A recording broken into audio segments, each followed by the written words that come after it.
That music is very churchy, very churchy. I think I'm down with it though. I'd say hello everyone, but I see one person filtering into the chat. One person. Hello, happy Sunday, happy Sunday. Just okay. It's more people. I don't know if you guys can see. I have like a count of how many people are here over in Restream, and I see a count of 0 right now. But more people are showing up. This makes me feel better. Hi everyone. Hope you all had a love. It's Ru- Rudy Heasley. I'm in the wrong place for the size circle jerk. You never know. You never know. It could happen today. Things could get weird. It's right after Christmas. We could be getting the wrong kind of friendly now. It could happen. Ah, so I'm glad you guys or at least those of you guys that were there for it enjoyed our little Christmas concert on Friday. I think the word would be terrified. Yeah. As much as I enjoy singing, obviously I have a theater degree. The thought of doing it in front of the internet, it's a little terrifying, especially because it's what should we call it? Especially because that's not what I do for a living. That's that's something I did in college in front of small audiences of our parents and our friends. So that was terrifying. And as my housemates who are all professional musicians let me know, they're like, yeah, normally someone's first gig you're lucky if you get somewhere between 100 and 500 people watching you sing. So my housemate Hannah was very she was funny, like as we were watching the view count go up, and the views on that live stream were higher than what should we call it, it's the views in that video were higher than a normal live stream that went up to, where is it now, dear Lord, 38,000 views in that video, which is a little bit higher than a normal stream. So we just kept watching it go up. I'm like, oh, now a lot of people know that I either know that I can or can't sing depending on their point of view. It's Star just said, your singing made me feel better about my own, so thank you. I don't know if that's a compliment or not. That depends on how I choose to look. I'm just saying. Anyways, but you guys were all very kind about the carols. Look, I'm just saying, I'm glad you guys got a chance to listen to Ben because he has a fucking phenomenal voice. If you guys haven't listened to the Christmas caroling and you still would like to get a chance to listen to us goof off and screw. Oh, thank you, Sarah. I appreciate that very much. Ben, if it's to do. Keith, your question is no. That those are not the answer to your question is no, Keith. But the what should we call it? Yeah, though it was a great time.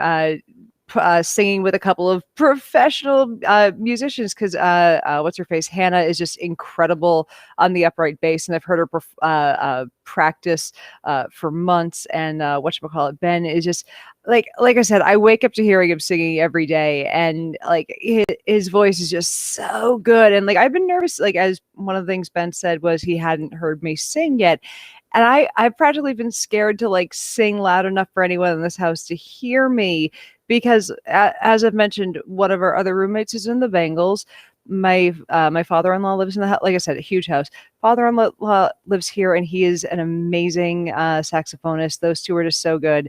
So like I'm just the science person. I don't want to, the thought of singing in front of all these people who are that good was terrifying.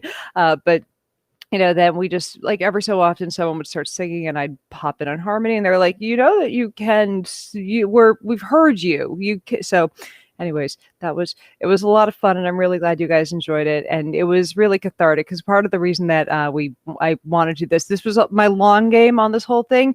I wanted to sing some Christmas carols across the interweb with my mom. And as she said, she sung along with the whole thing. So anyways, I'm glad that brought you guys some joy. It brought us all a lot of joy. It brought me and my roommates a little closer together. So it was a lot of fun. Anyways, we're probably going to keep doing that. It's because we have other housemates who obviously play instruments. Our housemate Eve, who's a really amazing pianist. She had to head out of town for some family issues. Where we're gonna have a pianist in the band, and we also have a person who plays not the guitar, sorry, the drums. So fingers crossed, the next time we sit down and play for you, there'll be more humans involved, and we're discussing having a Beatles day of it. So if you have something you would like for us to sing for you, apparently that's the thing I'm doing now on here. But anyways, I'm glad we could amuse you. As I said, I was terrified.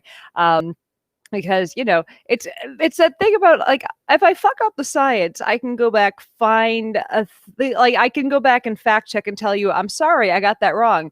I fuck up, to paraphrase Eddie Izzard, I fuck up the singing, well, then I just have to go die. Like, that's me screwing up. That's me as a human being who has lost value. But yeah, that's anyways, I'm glad you guys enjoyed it.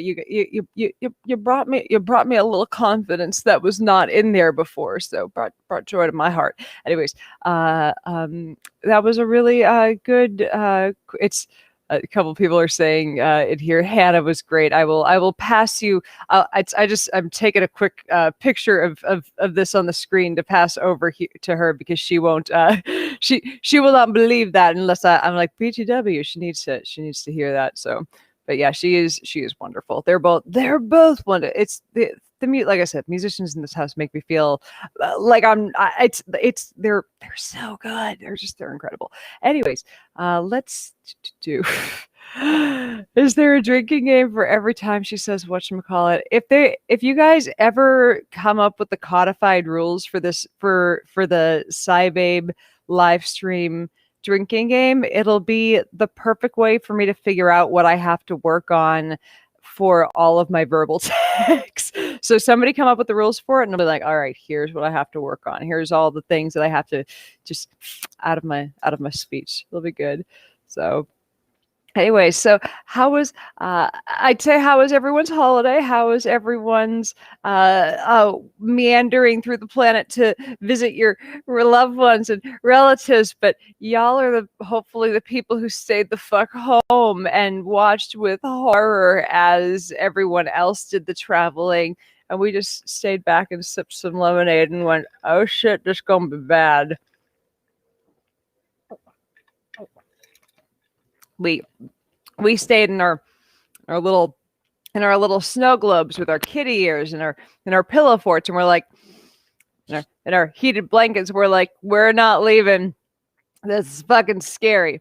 This is literally my heated blanket. I don't have a pillow fort though. That's a little bit much. Oh, this is sorry, Dan. I just well fucking done. Hold on. Drink a very dry martini when SciBabe makes Ben Shapiro's white show.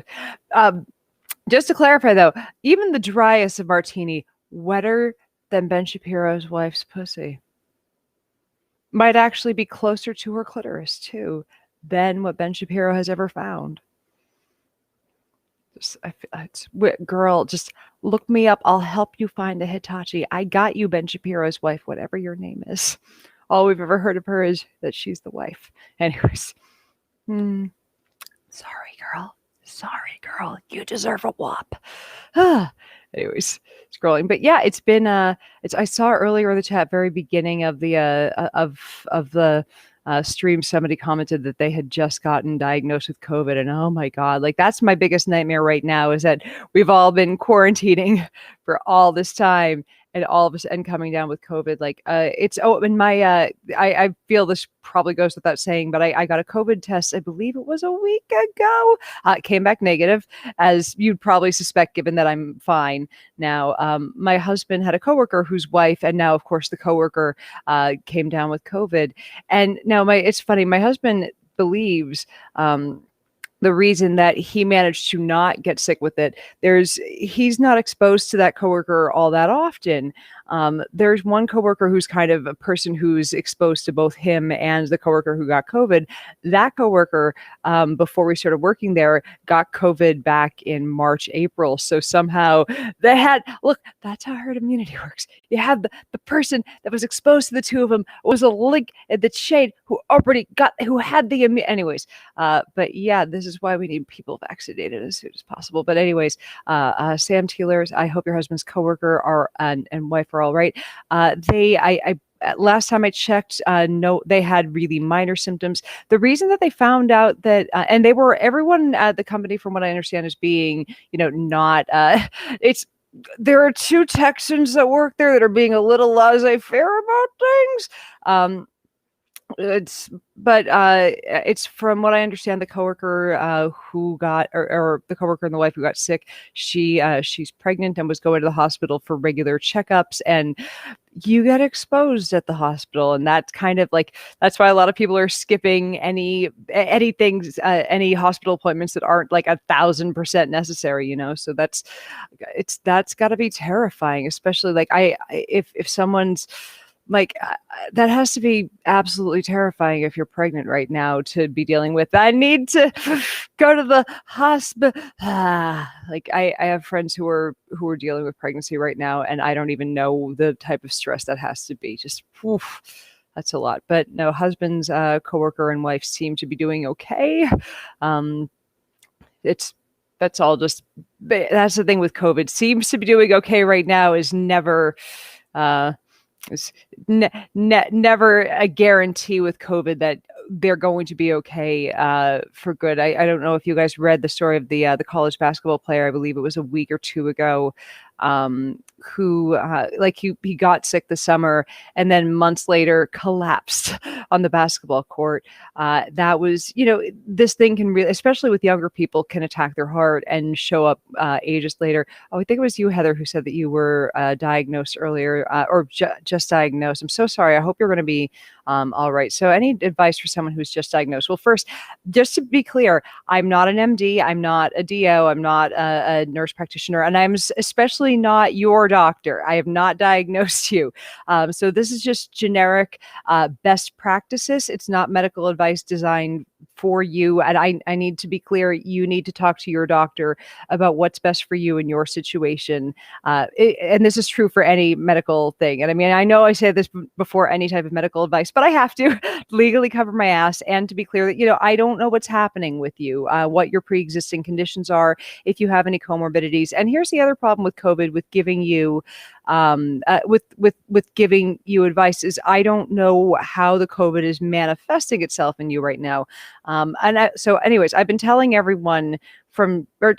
people from day one, if you can get a pulse ox, get a pulse ox. You want to be able to check your oxygen regularly, because the scariest thing with this disease, at least to me, is that you can very quickly go from feeling fine, and you show up to the hospital saying, I'm a little short of breath, and your oxygen is like in the low 80s, high 70s, and you have an oxygen saturation that, as they say, is incompatible with life. Pardon me. And that's I think the most terrifying thing to have happen or to look out for. So if you can, I understand that this is I understand saying go out and buy a thing that costs $35 to $55, not feasible for everyone. If you can afford it, hunt down a pulse oximeter. It costs between $35 and $55. Sometimes they were impossible to find beginning of the pandemic. You can probably find them at your local CVS, Target, Walmart. I bought one for my mom on eBay. I believe $35, and that one shipped pretty quickly. So it's one thing that I would get to like and get it. Oh, you already. I saw one person saying they pulse ox daily. My husband and I pulse ox daily. Yeah, if you can get yourself a pulse ox delivered, preferably, since you have the COVIDs and you really shouldn't be leaving you should not be leaving the house other than to go to doctors' offices. Get yourself a pulse ox. Keep track of your oxygen saturation. Since you have COVID, check it twice a day at least. Anyways, take all of your medications. as directed by your doctor. It's, keep, I would say, if any, like, I don't know if saying keep a diary of your symptoms is necessary or not, but, keep track of your symptoms as they change. And that's one of the biggest things with this is your symptoms can go, like, people after about a week, like, either they seem to be on the mend or they can take a major nosedive. And if you take that major nosedive after a week, that tends to be when doctors want to start steroids, and that's kind of the start of ARDS slash whatchamacallit, slash cytokine storm. It can kind of turn into that, or it can be the start of pneumonia. So there are a couple different turns it can take after about a week, sometimes 2 weeks. So, keep an eye for how everything's going a week from now, and just like I said, keep in communication with your doctor. I hope you end up having a really light case, and those are basically best practices for now. So that's it. I can't give you much more in depth from now because I don't know your medical history. I don't know what else you have going on, but stay on top of your symptoms, and I get plenty of rest. I know you're not going to have a lot of an appetite. Get plenty of fluids, get plenty of electrolytic fluids. It's like, I get it. I'm on a medication that sometimes makes it hard to eat. And you're like, I don't want anything in my, like, force yourself get some fluids with some electrolytes and some calories in. You're going to feel less like like you've been dragged through the dumpster fire that is COVID at the end of this, if you're at least getting yourself hydrated throughout the course of it. So anyways, them be my bits of advice. But like I said, keep up with the doctor, check your pulse ox regularly, and really, really focus on how you're doing at the 5 to 9 day mark. And that can be a turning point with this in one direction or another. So those are my bits of advice. I hope you're okay. I hope you luck out and I know there's no luck with this disease, but I hope you luck out and get a more mild disease course. Fingers crossed. This thing's a nightmare. So just to because I can't not. Psy Mom has entered the chat. I saw earlier for the chat, I think it was Sam Thieler. I don't want to pronounce your name incorrectly, Sam. I apologize. I saw you asked, did you get repulse ox from the Anaheim study? It's Sam. You fucking stalker. So I know we're the same study. I have to go for, I suck it. I missed my third visit and we have to reschedule that. But yes, I did get, I bought a pulse ox before that because I was so paranoid about this thing because, house of this many people, I was like, all right, we need to, and there were no tests available. I'm like, I want to find a way for us to see if anyone's sick. Taylor, thank you. I wanted to find a way to see if any of us were sick or were getting silent hypoxia beforehand. So we'd gotten a pulse ox back in March or April, I think. But yeah, the pulse ox that they gave us at that study is much better. I think I like that it has it's programmable. It's a really nice little one. Anyways, but I'm just saying, Stam, it could be worse. You're only stalker E. I had, as discussed last week on the live stream with Jamila, I had a convicted serial killer send me mail to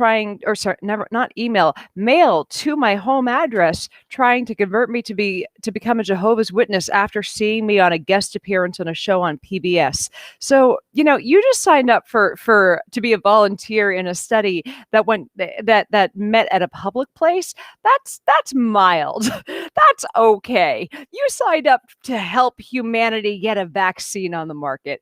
That's appropriate amounts of following.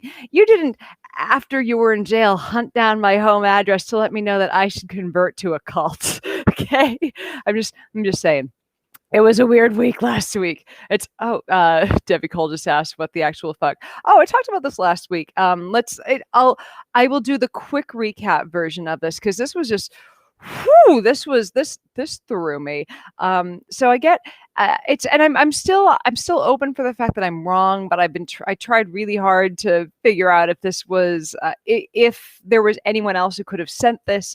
I get a letter, and it's it's to me, handwritten to my home address, and I'm not Uh, people are like, "What are you talking about?" So I don't, I know, I understand that if you hunt for any person's home address via the census, via whatever, you can hunt for a celebrity for celebrity, me, celebrity. Anyways, you can find someone's whole home address eventually.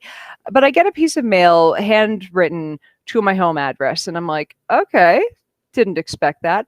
I open up the piece of mail, and this guy. Now, here's the thing, it's written in Comic Sans font. Now there are parts of it. There's one thing that's like a piece of a newspaper article that's like blown up into giant. There are like several pages. One is handwritten. One's written. One is a newspaper article that's blown up to be huge, and one is a page written in Comic Sans font. And I'm sorry, but Comic Sans font, nothing better says, "I'm a rip your face off and wear you as part of my completed clown suit." Um, so this guy emails me saying I would get had a guest appearance on the show Second Opinion a couple years ago, talking about an article I'd written about my experiences dealing with insomnia, and he sees this and he emails, or he mails. Sorry, I'm just so used to saying emails that that the fact that this is mail, to physical mail to my house, is the fact that is the reason why this is so creepy. He sends a piece of mail saying, "I saw you on the show, and I thought you should see this this piece of literature from from whatever the Watchtower Society or whatever." He sends this, here's this mail from the Jehovah's Witnesses. It's gonna help. Please consider subscribing to our newsletter, whatever it is. Anyways, and so I look at the name and I'm like, because I'm me, whenever I see someone says, I'm like, I want to look this guy up, because if someone hunts me down, I want to make their life hell, because that's the kind of asshole that I am. So I look them up and I cannot find any, like, here's the thing, he signs it with his middle initial, and it's not a common name. There's only one person with this middle initial and this name from their part of the world, and they definitely went to jail for killing their parents and their two brothers in 1973.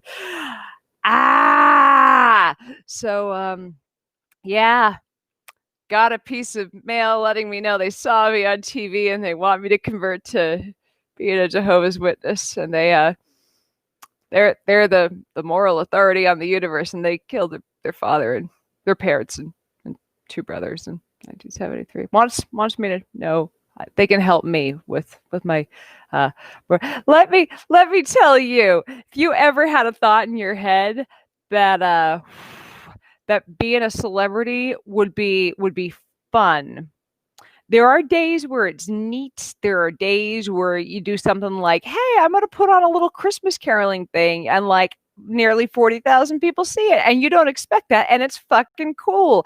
And you have days where you destroy a bullshit artist's career, and that's really fucking neat. And then you have days where a serial killer finds your home address and is like, "Come join my fucking cult," and you're like, I've made poor decisions with my life.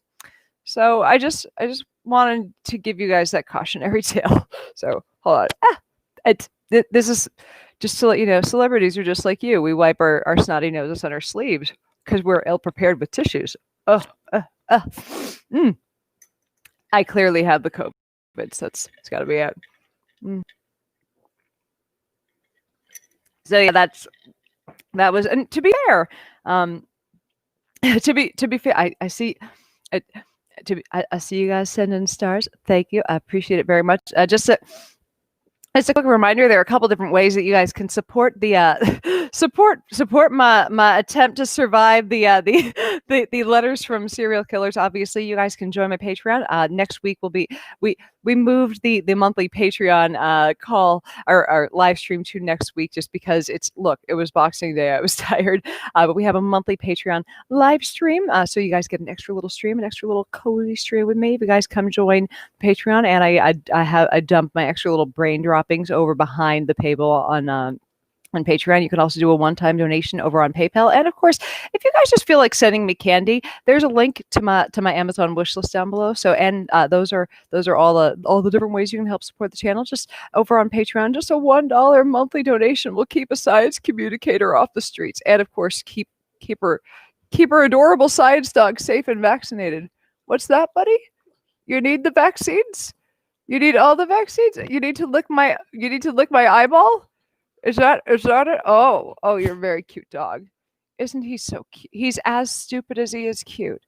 As stupid as he is. He's very stupid dog. Very stupid dog.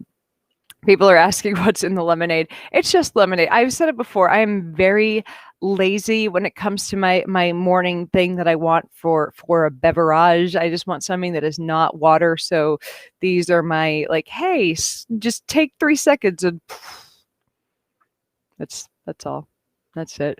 Aw, you have nailed it. Mom, I could be your sleeve. It's basically it. He's my human tissue. Except for when he's causing the messes.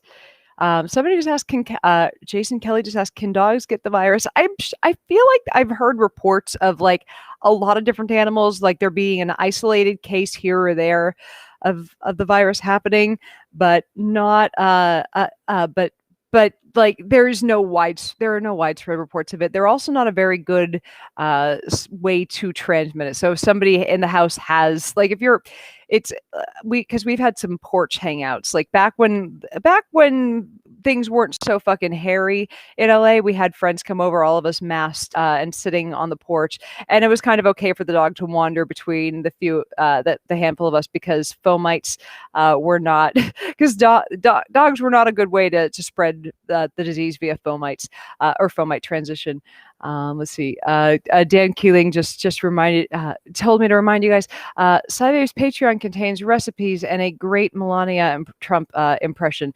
If you guys want both my cheesecake and my lasagna recipe, I am here to make you guys fat. Look, the pandemic has been stressful. I have dealt with it via a combination of far too much cannabis and a lot of stress eating. Look, I'll work out again eventually. For now, I'm going with stress eating, but I'm sharing my recipes with my patrons, and I'm not gonna lie, my cheesecake is fucking good. So I need to get a tissue. This is the thing I need to do. So you guys, you'll just come join the Patreon. You need yeah, you need to come. You'll enjoy the cheesecake. The cheesecake alone is worth it. Anyways, so there's my. Pardon me, I apologize. Oh yeah, HJK over on YouTube. I'm so sorry. It's just, it makes me sad that this whole thing, sometimes we forget that there are people still dying from things other than COVID right now. And this is a kind of a little point that I want to bring up right now, with everything being filled up, like the ICUs in, I know you said he's going into hospice, but this is kind of a tangential point, with the ICUs being filled up by COVID, overfilled by something that wasn't there a year ago. This is something that's newish to our system. Our system wasn't built to handle this many cases. People who need ICU care, who are going in, who just need ICU care and medical care for any random thing. You get yourself into a car crash, into a skiing accident, into a whatever. There aren't ICU beds for you right now. It's as probably everyone watching this knows by now. I live in LA. There's nothing. I believe yesterday there was something like 30 ICU beds in all of LA County.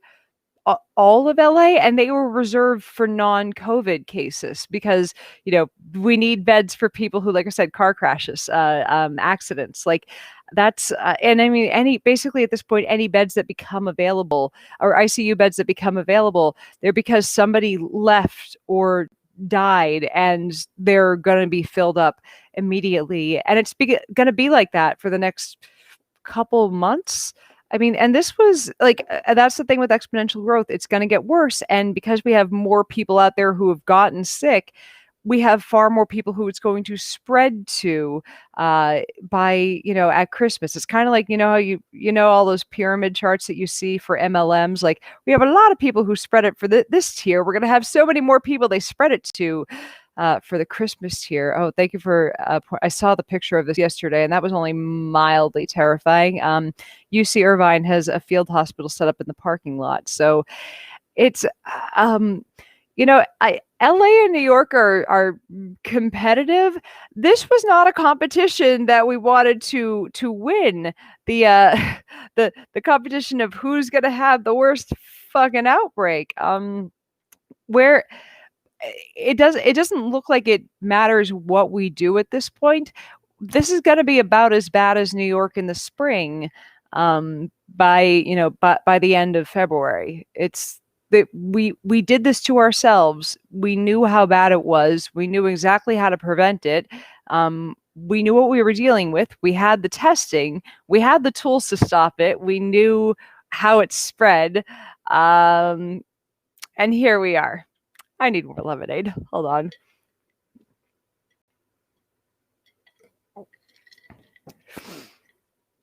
So yeah, we knew everything we had to do for this, and it's just like, I mean, obviously New York made some mistakes, because you're gonna make mistakes in dealing with a fucking pandemic. But like, they made mistakes back when it was understandable to make mistakes. They had a disease that none of us knew what we were dealing with. Nobody knew how it was spread. There was both uncertainty on masks, and we had a shortage on masks, and we were trying to keep them for first responders. So there was a lot to deal with. We also had there was also a major issue with testing policy. With, you couldn't get a test if you weren't known to have been exposed to someone who had it, and if you hadn't just come back from international travel. And so, since there were so many people have been exposed to people that had already had it, but nobody had a confirmed case, it's like, which person in the chain of transmission is allowed to get a test when nobody has a confirmed case? It was just insanity. So now that we have testing, we know what we're looking at. The fact that this was allowed to get this out of control speaks to who we are as a people. Speaks to hold on a second.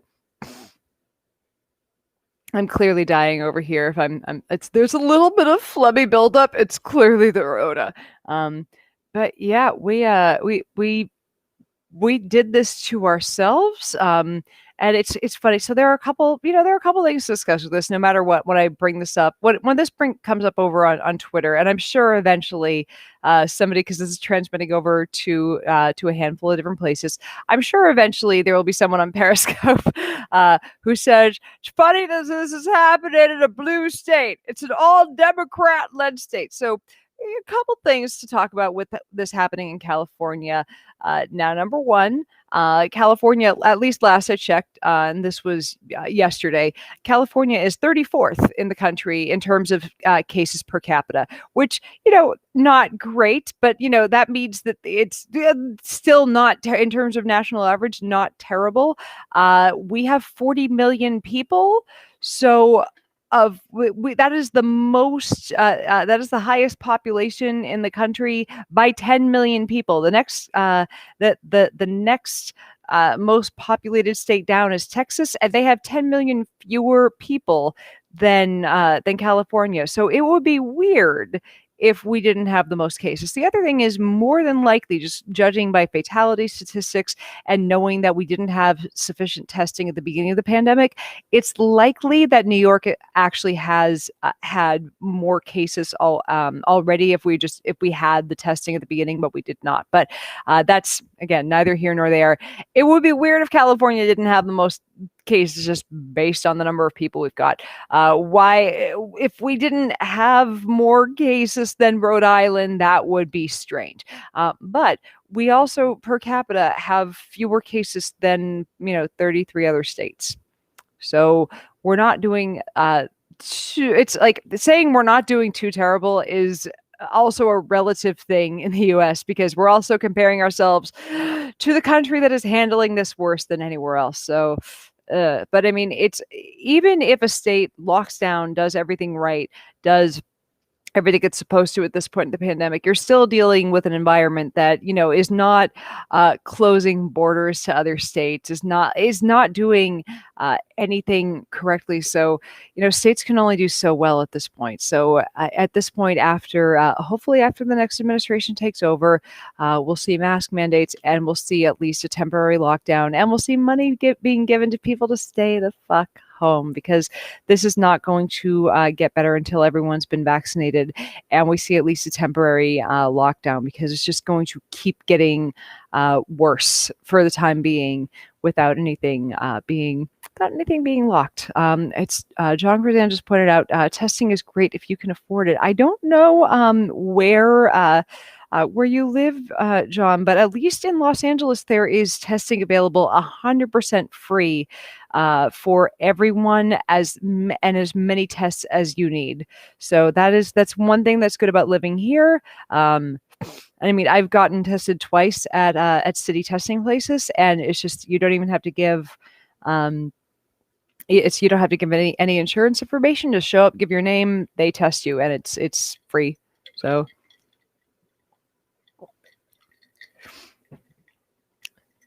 I sincerely need to blow my nose, I'm pretty sure at this point.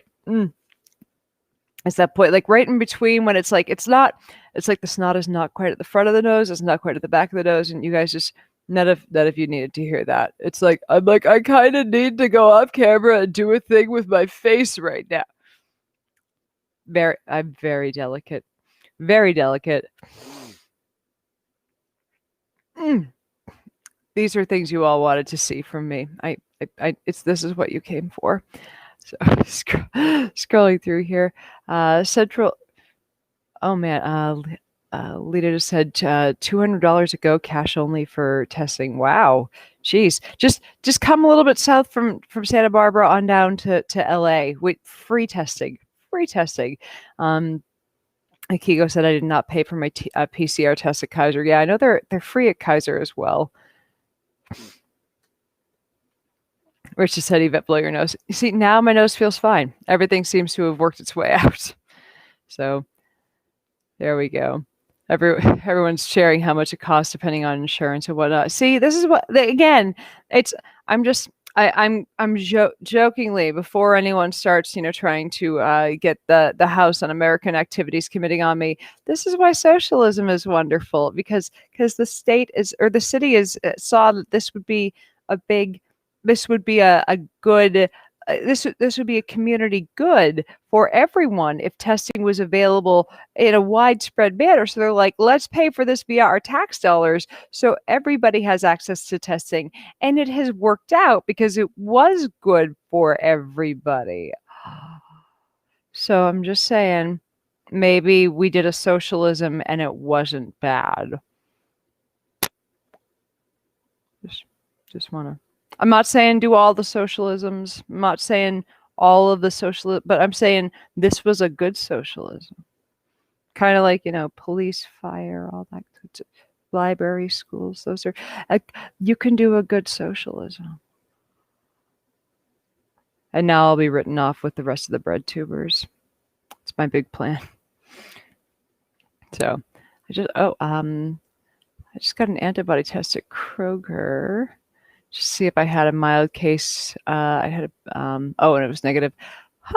$25. Now I want to get an antibody test. It was funny. I was talking to a doctor friend the other day who I'm probably going to have on the show.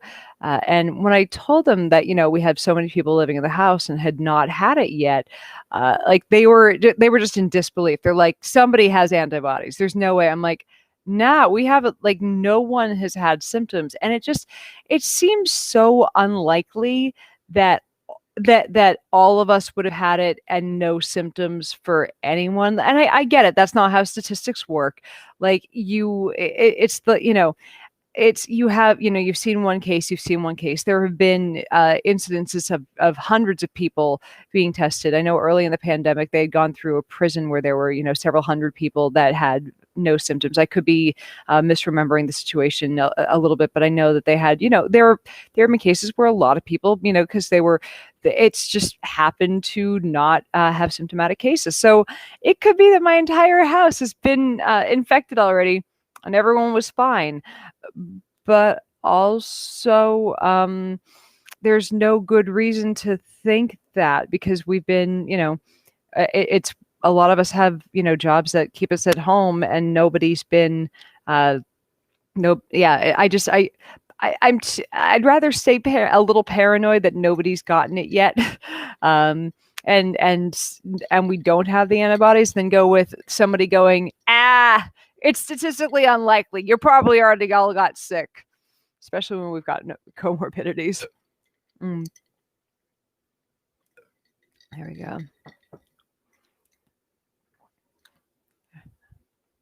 I appreciate that. Oh, let's see. Canada got the testing more right than most of the U.S. Canada gets a lot right more than more than the U.S. I'm just saying. Whenever I have to have this conversation about how testing or how medical care is doled out to someone in the U.S., they look at me like I have three heads. Like, a long time ago, I had a thread on my personal page, and I asked all of my friends who lived abroad, and who lived in Canada and the UK. I'm like, hey, could you answer a few questions for me? And I asked questions like, what's your deductible on your health care? What's your copay on your health care? How have you ever had the government tell you can't see a doctor because your health plan didn't cover it? Have you ever been told that your insurance doesn't cover a medication, or that you need your doctor to send a second letter so that your insurance will cover a medication? And all of them are like, what the fuck are you talking about? We see whatever doctor we want. We don't pay. What's a deductible? We don't have. It's our copays are a set price if we have them, and they're only on a few things. And they were just like, and it was just comment like that after comment like that, just over and over again. And my American friend, I had American friends who were staunchly against universal healthcare, and they read, like, just seeing like the avalanche of comments like that from people from from Canada, the US, from Australia, from a ton of different countries with universal healthcare. And the overwhelming consensus was number one, it's simpler. Number two, they don't deal with any of the bullshit that we do. And number three, it's not that it's perfect, but it's way fucking better. And I was amazed. Like, I saw a libertarian who had fallen for every myth on Fox News about it, change his mind before my eyes, because we were like, I didn't realize what I had here. It's that was so good, that was just sitting there, that I took for granted. I'm like, yeah, we have a dumpster fire in America. It was a very libertarian friend of mine who lived in Canada who just did not realize dumpster fire of American healthcare. But yeah, there are good things in socializing the medicines. That's a thing the U.S. should get on board with.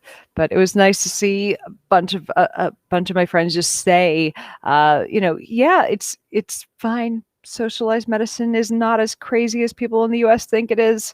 Here are answers to some pointed questions that nobody seems to ask on Fox News. Maybe if they talk to people who actually live in it, they would get a different answer. But it's almost like they don't want to see answers to those questions. They just want to scream socialism, because that's a really good fear tactic.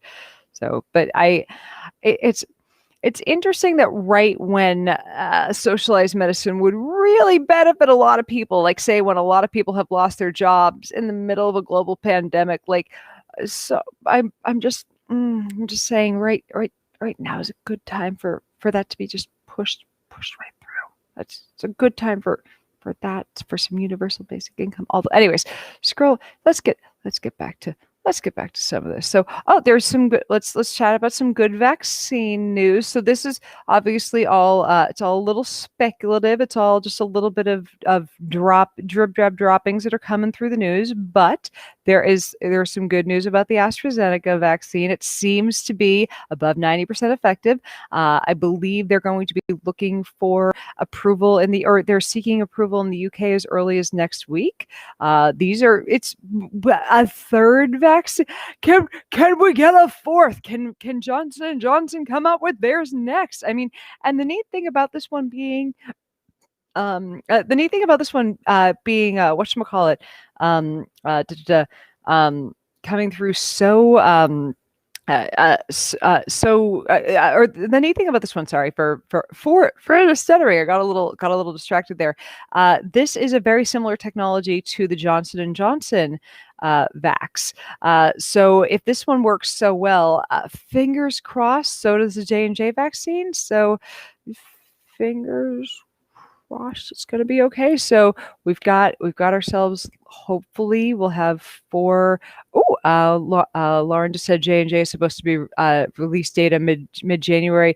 Look, I'm hoping, as someone who's in that trial, I'm hoping for that one to come out soon. Like I'm waiting to have but I'm waiting for them for my number to be called and for them to be like, here you go. Here's your vaccine. Now, all right, we need to talk about this new variant because I'm getting so fucking annoyed with this thing. And I know it's all right. So it's Matthew said J&J is a one shot and done. I am aware. I have the entire study design sitting somewhere. Oh, actually, here it is. Yeah, there's my medical release form for all of the. I think there's my medical release. Somewhere over here is my study California Experimental Subject Design Bill of Rights, and somewhere over there is a study design. But yeah, there's all my stuff for signing up to let them implant me with the Bill Gates tracking chip. I was just important enough to be microchipped. Anyways, but I'm really excited about that. So I wanted to chat about this. I clicked on the wrong thing, of course, because I always do while I'm trying to scroll through this. So they're trying to. I'm not sure if it's true that they're checking the effectiveness against the newish UK variant before releasing it. I'm sure they are checking it, but here's the thing: in order to check the effectiveness, they'd have to do a challenge trial, right? Like that's the only way you can really effectively check the effectiveness against any variation, right? Like you have to inject someone with the vaccine, give them, it's especially with whatchamacallit, with Pfizer, that one you need to give the first shot, wait a month, give the second shot, wait another 2 weeks, and then to make sure it works against that specific vaccine or that specific strain, you need to wait another, it's basically 6 weeks from when you inject the first one, and then you'd have to expose them to this specific strain. And a challenge trial, there is still questionable. It's still very questionable if the what if about the ethics of it and the morality of it is still a little bit questionable, given that this is a deadly disease that we don't have a cure for. So I'm curious how they would check the efficacy of that right now, if they've managed to what the IRB on that one looks like, how they do that. But there's no reason at this point to suspect that this is not efficacious against the UK variant. Now, the other thing is there has been a lot of media. There's been a lot of bad reporting on this new variant, just lazy reporting. Now, there was the very first a bit of reporting that came out on it was like, this might be more contagious than COVID Classic. And here's the thing. There had been no studies confirming this. It was like a preprint saying, hey, this variant, and yes, there are more mutations, more variations in this strain than in previous variants. But in order for something to be called a new strain, and this is all this week, this is all from This Week in Virology. Please go check them out. They're much better at they're better at explaining this than me, and they're virologists. But in order for something to become a new strain versus a new variant, a new strain has different properties. So if this thing turns out to actually be more contagious, to have any new things that it does to you, then we'll call it a new strain. But this doesn't call it we're not calling it a new strain because it doesn't give you any new symptoms. It doesn't, there's nothing new to this thing. It's got a few new, like, the genes are a little different, but it's doing the exact same fucking things to everyone. You don't like it's no doctor would, if we didn't have the genetic sequence of this and people were diagnosing it, they would think they're dealing with the exact same disease. So there are a couple reasons why we can get the impression that something is more contagious incorrectly, and where it's going to take a little while of poking through the data to figure out what's happening here. It could be that they had a couple of super spreader events in an area where there was previously minimal spread. I saw one article saying, there were lockdown orders in place, and yet still this spread so quickly and so to so many people. How could this possibly have happened? It must be that it's ultra contagious. I'm like, or it could be that people are lying liars who lied and all got into the same room and breathed on each other. We also had, we had a previous variant. I want to say it was the D14G variant that, was one of the earlier mutations on the spike protein that, that was one of the earlier ones. People were like, oh my God, it's mutating. And it's the only reason that it really took over. It's just like, hey, this variant just happened to be the one that, people coughed at a bunch of super spreader events. So, it didn't come with any more, it didn't change the amount of contagiousness. It was not any more likely to spread. It didn't change it wasn't any more deadly. It didn't change the symptoms. It just became the dominant strain.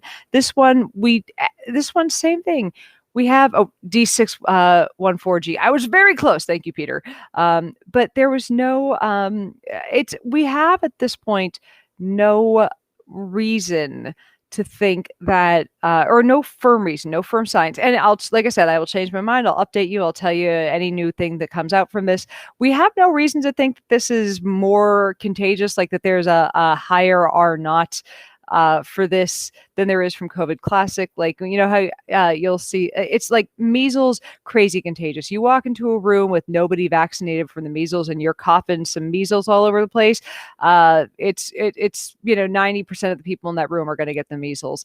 You walk into a room with COVID and no one's got it and you're coughing for 5 minutes. Far fewer people are going to get the COVID. It's a little bit harder to transmit. But I don't think there does not seem to be reason to believe at this time that this new COVID variation is any more transmissible, is like that scenario of walking into the room and coughing, that you'll infect any more people. Like I said, at this time. Don't know yet. So we will see. But here's the thing. If you have heard about this COVID variant and your first thought is, oh, I have to change my behavior, you're doing it wrong.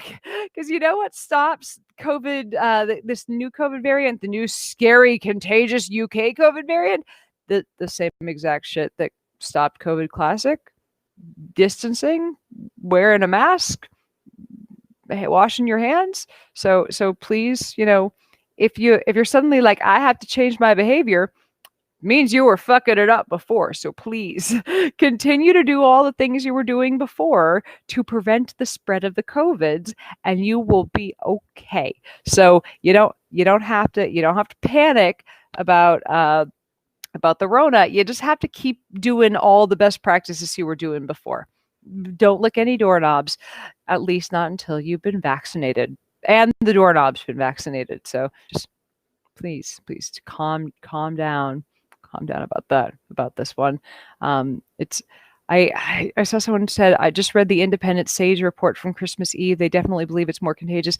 If you can send me, is this a study? I would like to know how they came to these conclusions, because so far it's just, hey, it's spread more than other strains. And this was this was also this was an early conclusion with D614 G, and then they were like, nah, it just kind of spread more than the other strains. Like, I'm highly suspicious of this. It's like I said, I'm suspicious of this conclusion, as are the people who are much smarter than me and much more trained in this field over at This Week in Virology. So I'm just, and again, again, there is nothing to change about your behavior with this. Nothing to change about your behavior if you are doing if you're doing all the things right. So please don't read about this and panic. Read about this and say, "Hey, was I doing my part before? Cool, keep doing that." Because I was taking the pandemic seriously for me and my community before, so I am fucking fine. So there's my rant on that. So, anyways, I'm hopefully got the point across. Got the point, doing what I can. It's my tiny dog seems to have calmed down over here, which means I'm going to have to eventually just pick him up and annoy him for a snuggle again soon. Oh yeah. Oh hi buddy.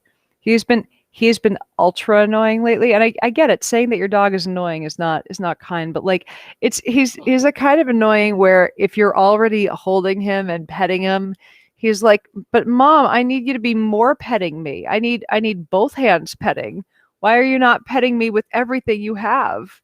I need all the attentions, all of them right now." He's an ultra cute, ultra annoying dog. Just so sweet. So sweet. Getting his little butt scratches right now. No. So, Dan Keeling. Side dog. Oh, Side dog knows Licks needs to be on the drinking game. I concur. I think anytime that I say he is as cute as he is stupid, that's a shot. It's definitely a shot.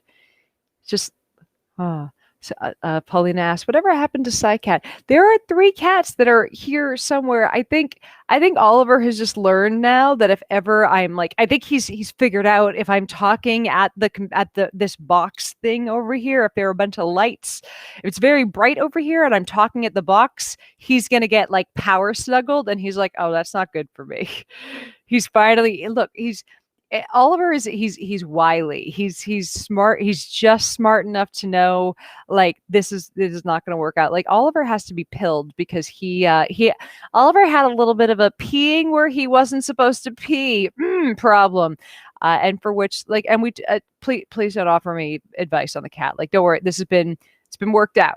Like we did everything the vet told us to do to that was standard issue to sort out this. First we added more litter boxes, then we changed the litter out to to a different scent and to a different brand, and eventually we put the cat on actual human Prozac. Which fucking nipped it in the bud, which was amazing. I'm like, apparently I'm just such a bad parent. My cat's depressed. But you know what? Cat was much less anxious and and stopped pissing everywhere, which as somebody who can only scrub cat pee out of a couch so many times before throwing it out of a second-story window, true story. Yeah, that was great. I definitely have a cat on Prozac though. That's a thing that happened. But anyways, as I was getting somewhere, like all my animals are a little bit broken. But I was getting somewhere with that point. But Oliver, like I said, he's wily, he learns. So he's, even though he'll come over here if I'm just working, if I'm sitting in this corner and writing, he'll come over and start like licking my arm because he knows he can come over and like I'll eventually just be like, "Oliver, stop licking me." But he knows, I think, if he comes over during this set of circumstances, that it's like, this is where mommy's gonna come and give him a big tight snuggle. And I brought up the Prozac for a reason. Like he hasn't figured out that like if he's just it's like my husband is the master cat pillar. Like it's like you know how there are like there are violinist virtuosos, and there are people who are just who have such amazing, like there are master craftsmen who can, like, write, people who can write their names on a piece of there are people who are so talented at such tiny little things. You're like, oh my god, it's there should be monuments to you. My husband can pill a cat like nobody's business. Oh man, it's just right, his name should be carved into mountains for his ability to pill a cat. My cat does not appreciate this though. So my cat has figured out, like, I don't know if it's like a certain like lilt to his step or something, but my cat knows, much like he knows not to come, over here. It's like, oh no, this is the time when mom's gonna power snuggle me. Like, the cat has started to sense when my husband is going to pill him, and just runs. But the cat has not figured out when, like, if it's a certain time of night, my husband's home, like, doesn't realize that, like, when I'm grabbing him, like, aha, it's the grab so daddy can come give him a pill. So, but yeah, wily cat has learned just, the encroaching of father means the pill. But yeah, there's another talent my husband has, really good at pilling a cat. There's your information. My cat's on Prozac. My husband's good at pilling him.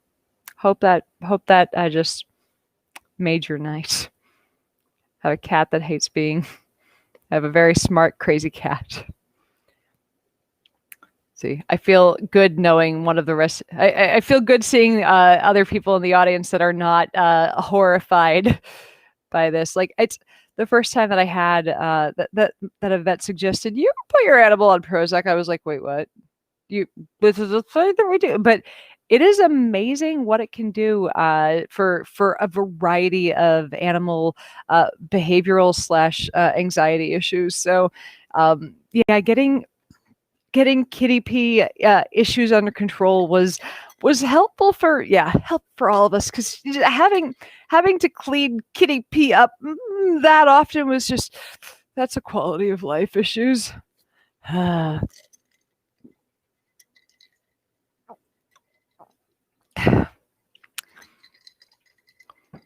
Oh, Dan. Pot chemistry, making coffee, and cat pilling a tree. It's like, and he has made a very adorable little. Let me see if I can get the picture up here. He has also made a very adorable little saddle bag for a llama. Let me see. So a couple of years ago, we were at a Christmas party, and somebody, like, it came up that he could sew, and there was a sewing machine at the house of the friend that was having the party, and there was this really cute little llama as an ornament on the Christmas tree, and someone just dared him to make a saddlebag for the llama. So here is, and a matching hat. Someone dared him to make this, so he just designs and makes the saddlebag and matching hat for this adorable little llama. I cannot brag on that enough. Just, isn't that adorable? But yeah, that's, my husband had the ability to just look at the llama and be like, got this. Instantly crafts saddlebags and a hat for the tiny little llama. Just talented man. Anyways, we should get back to the, oh wait, what time is it? What time is it? Got a little bit of camera on the tongue on that one.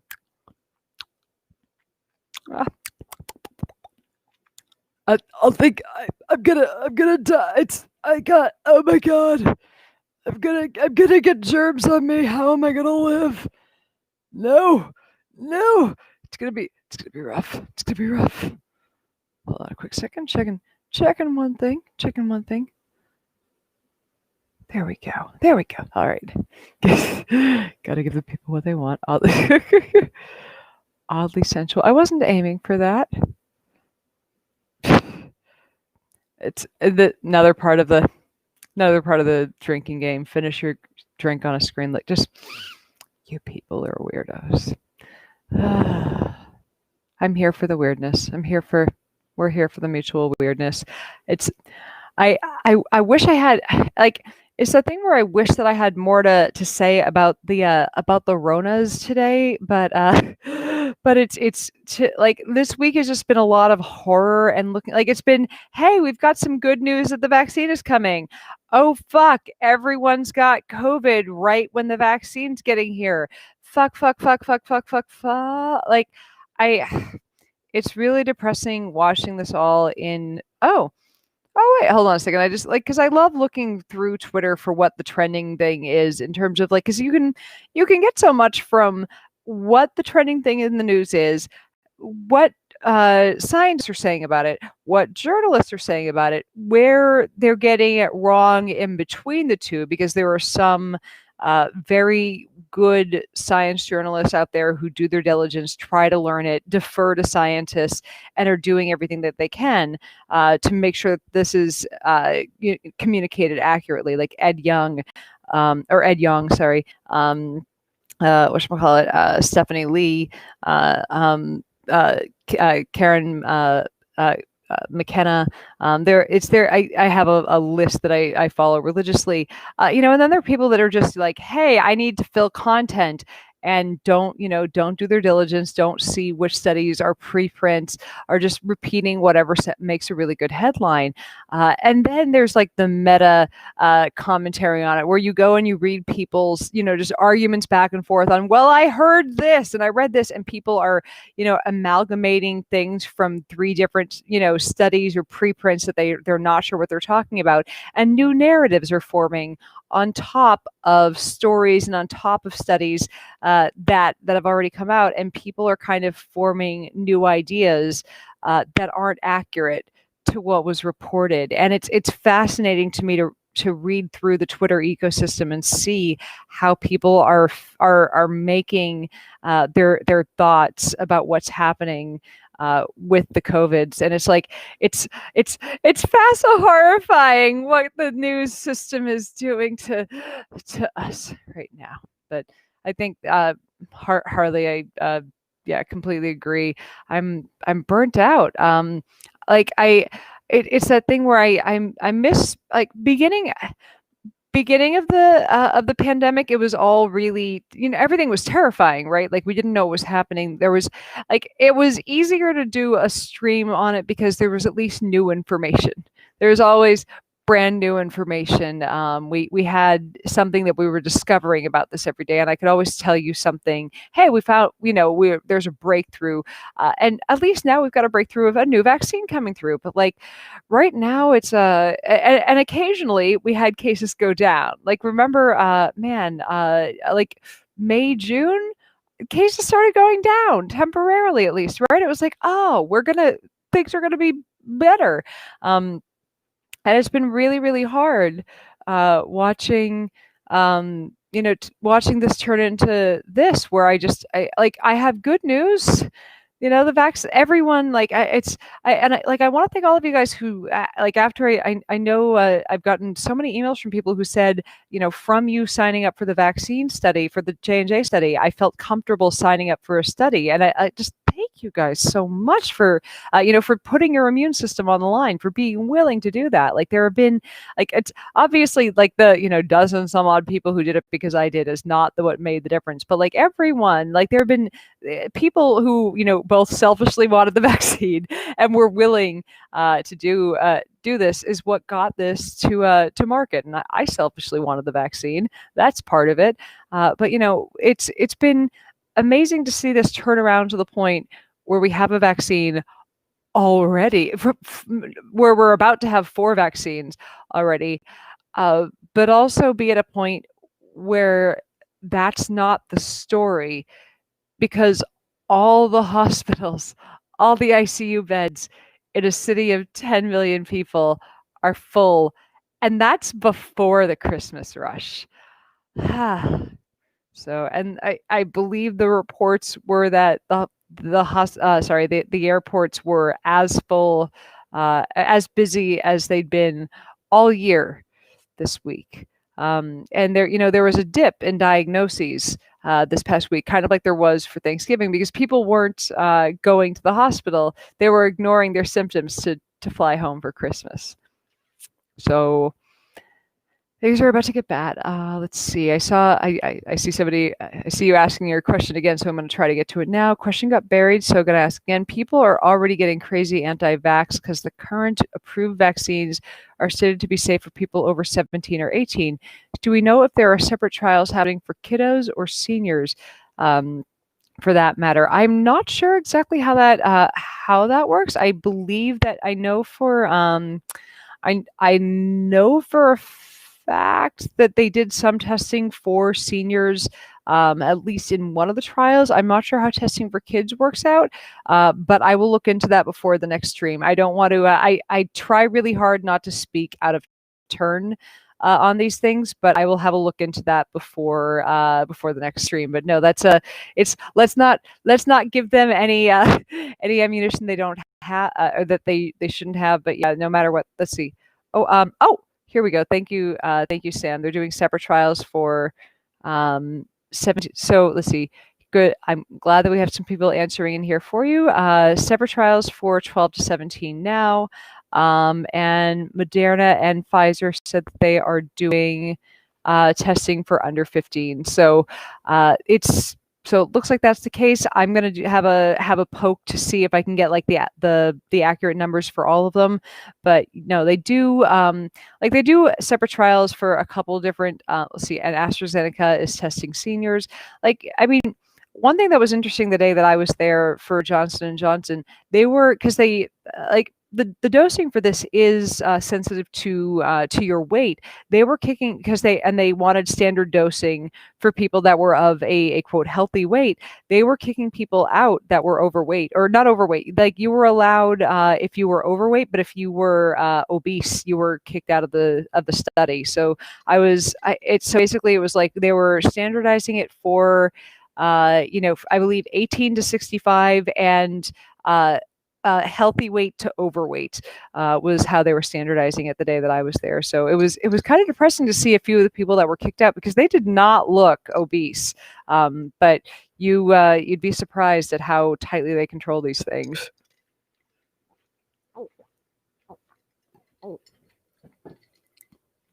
Oh, I see a husband coming upstairs. I think he has coffee. I'm so excited. It's the best part of my morning. Let's see, Chris Reynolds asked, any word on an oral vaccine yet? I have not seen any, anything on an oral vaccine. Hey, handsome. I love you. My husband brought me coffee. It's true love. Oral vaccine yet? What's the immunization plan for people who are allergic to all right, so this is, so that's a really good question. I mean, we have to, there, so hold on a second. Let me just, there's coffee here. I need me a moment.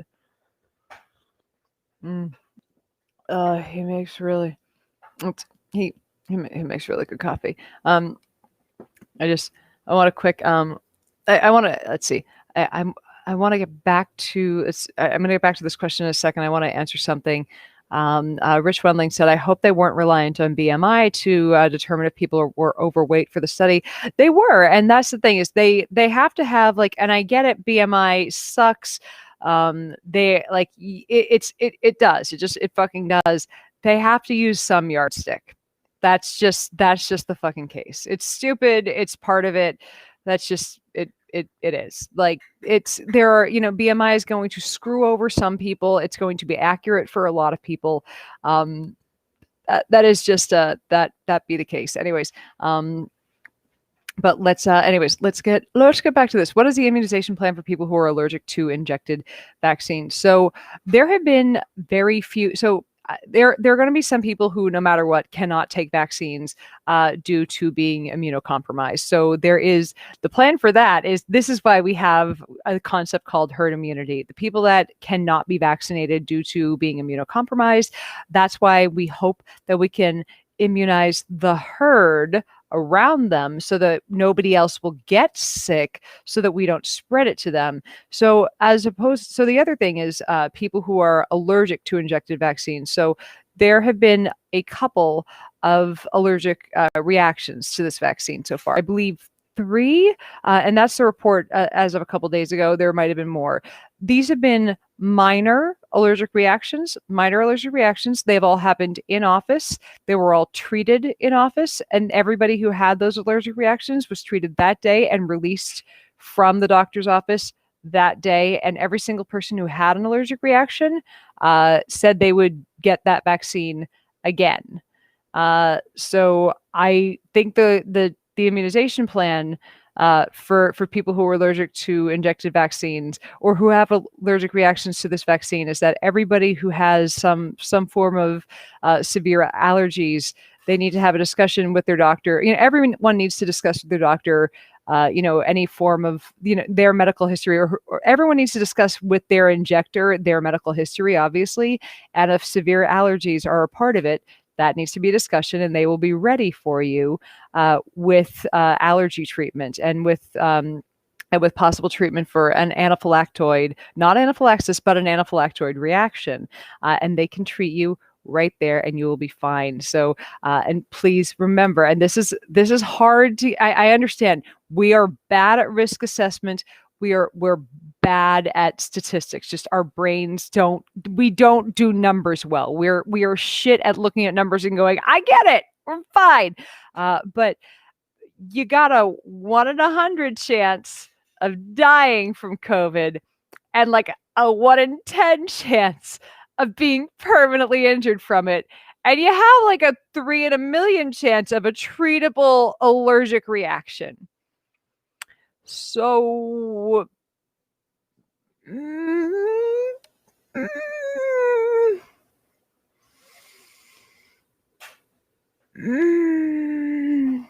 in a million, 1 in 10. 3 in a million, just hardly seems like, and I understand what you're asking is an immunization plan for people allergic to the injected vaccine. I get it. There are some people who have, I believe, allergies to egg and other components of it. I don't know if that's an issue with this, but yes, there have been, the only allergies to the injected vaccine so far have been treated in office. Seems to be not a deterrent. And again, if people are immunocompromised, that's why that's why we've got herd immunity, not the herd immunity concept they're using to try to tell everyone that they need to get sick. Those people are pro-death. Oh my. Scrolling through. I see a lot of people are applying to Ryan Blackhawk, so I'm scrolling back up to try to find that. Let's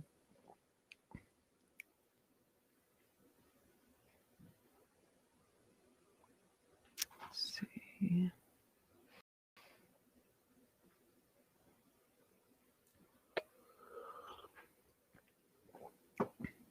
All right, so this is a good question. Hoping it doesn't take up the whole screen. All right, so this was over from Twitch, and this is somebody asking because their friend, or a friend of theirs had asked this. The vaccine doesn't protect you from getting COVID. Instead, it protects you from getting sick with COVID. It's not yet known whether a person who has the vaccine and gets COVID, but is protected from getting sick can pass it to others. And if this is the case, then it doesn't work until the entire population is vaccinated. That's not entirely untrue. Now, there are some vaccines. And I need to double check on this. Now, and here's the thing.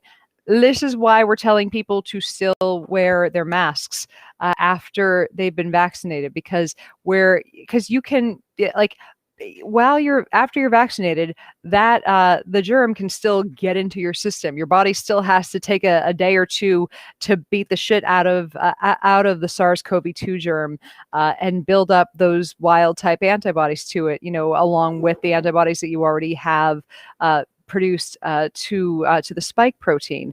But and here's the thing, it's unclear if you can spread it or not. That's something that hasn't been well established at this point. And that's why we tell people, because masks are used, and this is the wonderful thing about masks protect the people around you. If you're out in public with, for the time being, while we're still going through the program of vaccinating the public. That's why after you've been vaccinated, you could still get exposed to someone who's got it and still feel perfectly fine and have that infection that your body is just, you're not sick, you're not getting any of the COVID issues. Your body's just kind of beating that thing down. You need to wear a mask so that you don't spread it. Because we don't know yet. That's the whole long and short of it. We don't know yet. So mask up. Like, you're basically, I would say, plan to wear a mask around people of unknown vaccination status, probably till like spring 2022.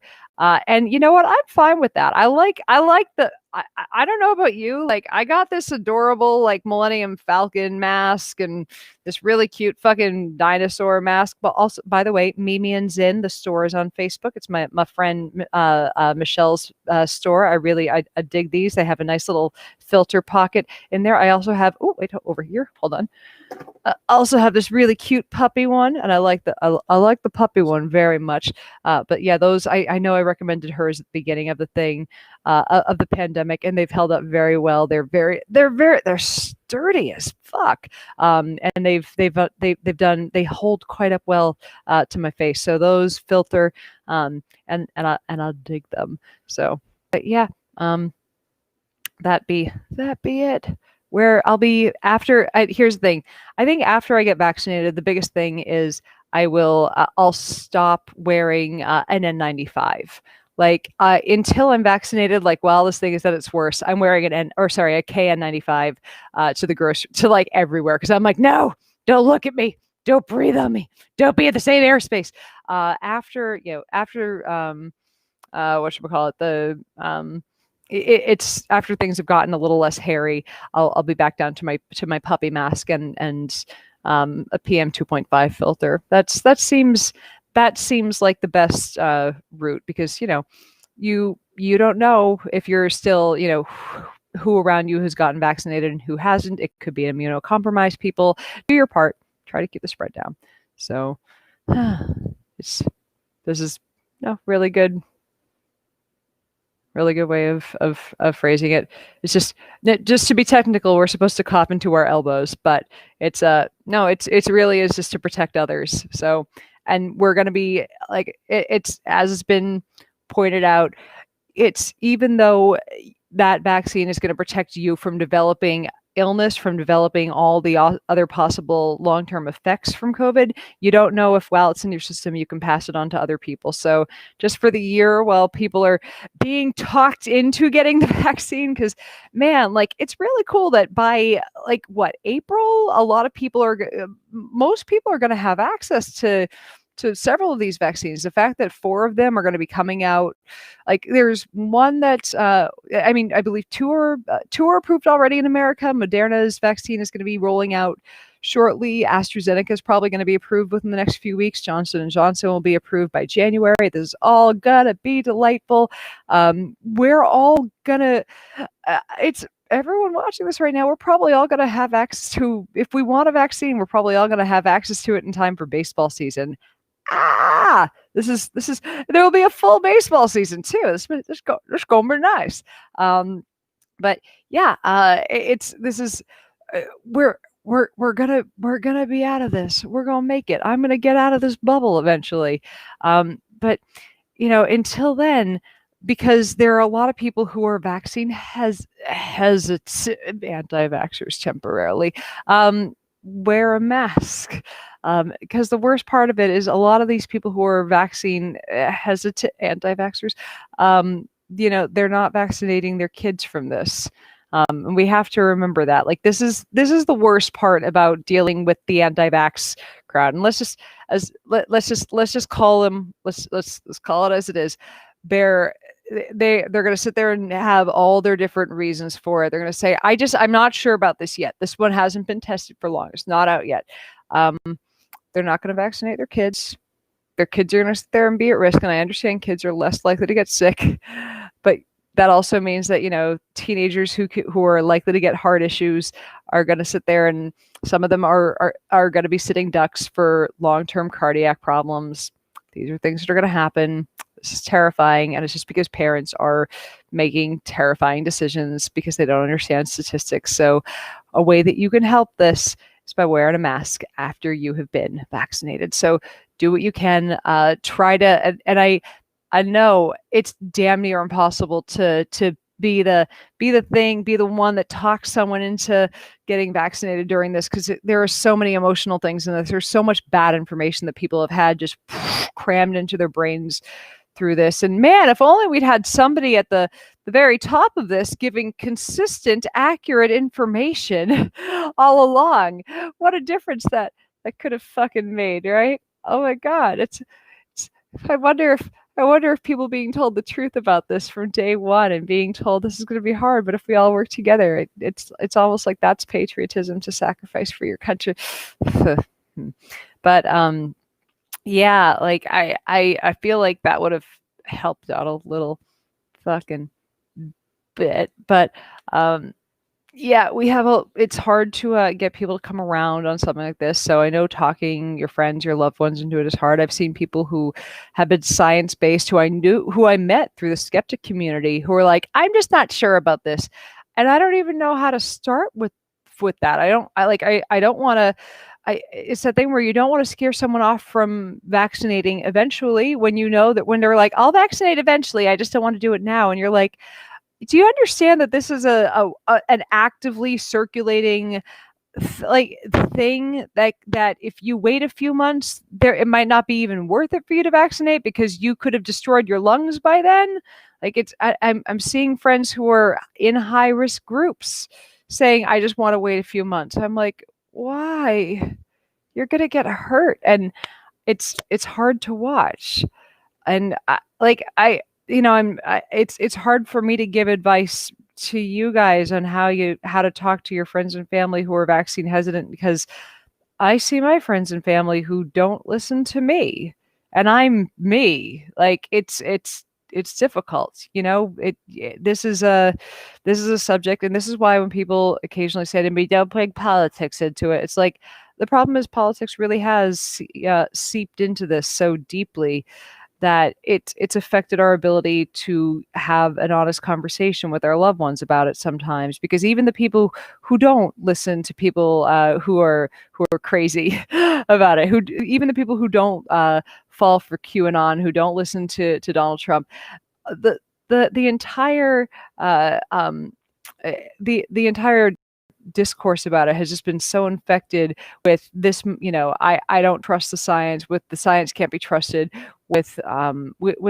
suspicion about it, that it's hard to get people who believe in the science to believe it right now, that it could be safe. So we're at I'm very glad that I've gotten this to stuff. I'm hoping it's one day this is just, I want this phrase to become a thing. Just I want it's one day. It's, look, I'm just saying, I've seen the crochet work that some of you guys have thrown into chat and Discord. Just I want this one embroidered on a quilt. I can see it happening. Anyways, but no, I understand. Like, it's not like you guys, if you guys have tried to talk your family into vaccinating when they're normally pro-vaxxers, and this one they're like, I'm just not sure about, you haven't failed. It's just, this one's hard. Try to talk them through the numbers, try to talk them about, hey, like there's a much bigger risk of illness from not vaccinating than from vaccinating. Lead by example, get the vaccine first. Show them, and this is something I've learned with the flu shot every year. And this is why I get my flu shot every year, show the picture, and then try to repost pictures of other people perfectly safe and healthy after getting their flu shot. It seems to be that it seems to be that seeing other pictures of other people perfectly safe and healthy after getting theirs makes other people feel comfortable doing it. But long arguments, yelling at people, and this is difficult.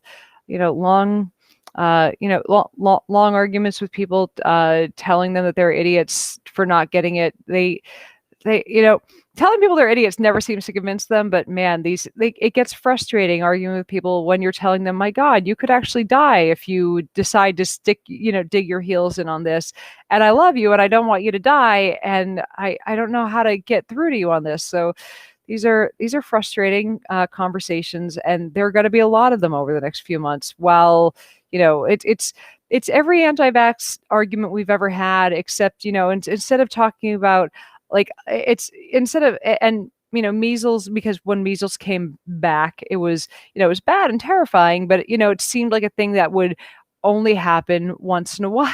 It's measles outbreaks happen once in a while to someone's hypothetical kid, not ours, because we were vaccinating. This is something that's happening to everyone everywhere if they don't vaccinate immediately. It's the longer you go without vaccinating, the worse this is. The like it's just TikTok. You got to get this eventually, and so this is just the culmination of every anti-vax argument we've ever had, we've ever come up with, that we've ever practiced having, and I think that's what the frustration is. Like, it feels like we should be able to sort through this with the people that are pro science, and it seems like we've lost more people. We didn't count on the government that was going to be working on putting money into the vaccines to be working against us. That was it's we didn't see the government becoming the Jude Law character in the movie Contagion. That was a plot twist I did not see coming. So, like I said, it's going to be it was Ryan Blackhawk who had Door coming in with this. Would you like to resume your life? Get vaccinated. I want to go to the spa. I would look, and partially because my headaches have gotten worse, as you guys have noticed. I've canceled a few live streams because my headaches have just been, and partially because, look, my wrinkles are showing up again. I need to go get some Botox, and I refuse to until look, I'm just saying, because there are humans there, and I don't technically need to be there. I'm not going to go get the tox until there's less COVID in LA. I just, like, even with it being a horror, like my headaches being so horrible, I can't justify it. Like, I can't justify anything that involves being out of the house. Like, I'm at my cracking point with my headaches, though. Like it's look. I could always cut bangs. That's not the problem. The vanity is not the problem. The headaches are getting to me, though. I'm like, I might crack on that one soon, but oh my God. Like, no, I'm not doing any of the things. I want to go to the spa. I want to see my mom. I want to see my friends. I want to go do things again. Do you remember things? Do you remember doing things with people? I want to do all of that. Not until the vaccines. Not until we get the vaccine. But anyways, I'm gonna wrap this shit up for the day. Anyways, I hope you guys all had a delightful little Christmas. I'm glad that my roommates and I could pop into your living rooms, to your dungeon. I don't know what you guys are doing. I hope you guys have one of those, and give you guys an entertaining little Christmas. I'm glad that you guys enjoyed it and gave us all a little ego boost here at Ellis Island. If you would like to help support me, my housemates, whatever construction projects we have going on here, my pets, you guys can, of course, sign up for my Patreon. All the links are in the video description. Sign up for my Patreon. Again, all it takes is a $1 monthly donation. Will keep a science communicator from becoming a derelict on the street. Science, just a $1 monthly donation, and of course, it gets you access to all of my little bonus content, all of my brain droppings, and a bonus monthly live stream that's just, that tends to just devolve into me prank calling elected officials. This month it's going to be Kelly Loeffler. It's going to be fun. It's going to be a lot of fun. It might also be Marco Rubio. Any senator that said anything about any senator that said that COVID was a hoax and then went out and got themselves the vaccine, we're making some phone calls. Sign up just for that. Sign up for that. It'll be a good time. Oh, also, I might do a Melania impression whilst making those phone. It's a thing that happens. Anyways, you can also, if you want to make a one-time donation, PayPal is in there too. And if you just want to send me cookies via my Amazon wish list, I enjoy receiving gifts of cookies. Or a new Switch controller, because I have played the hell out of a few video games and I need a new Switch controller. Anyways, but I love it if you guys sign up for my Patreon. It's an extra little way that we can hang out. Also, not connected to this video at all, but if you want to come chat, because I'm just in there on a regular basis, because I need friends. Link at pinned to the top of the page here is my Discord server. I say that, and obviously this video is going out to a bunch of different channels. Linked at the top of my Facebook page is the Discord server. Please come hang out. I love talking to you guys, and I'll see you guys later in the week. Next time I see you guys, I'm obviously going to be posting again throughout the course of the week. Next time I'll see you, I'm on here. It'll be next year. We will be through this dumpster fire of a fucking year. Oh my god. Cheers to us. We will have most of us survived. Cheers to us, guys. Anyways, I love you guys. We got through this. It's been hard. I love you all. And I will see you on the other side.